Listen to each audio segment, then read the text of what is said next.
So what is propane? Propane is a clean, versatile, reliable, energy-efficient source. America is the leading producer of propane, making more than enough to meet demand. Another huge selling point, propane goes where natural gas can't.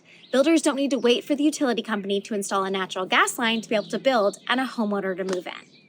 You simply work with a local propane supplier to understand the size of the house and its propane needs. Then the supplier will install a properly sized propane storage tank and connect the home appliances.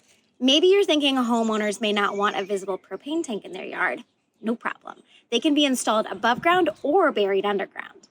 A 500-gallon tank can meet the annual energy need of an average home, meaning it can power major appliances like a furnace, water heater, clothes dryer, fireplace, and a cooktop. And propane does it with 52% fewer greenhouse gas emissions than using an equivalent amount of electricity from the grid, making it more environmentally friendly.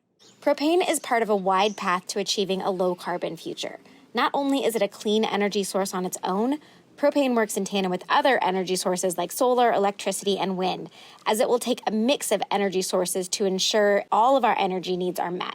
This year, we completed our first total propane home, which I am very excited about. I've learned a ton about just how efficient, reliable, and clean propane is. And propane is getting cleaner with the development of renewable propane, which is made from a variety of renewable resources. You can learn more about propane as well as the development of renewable propane at propane.com.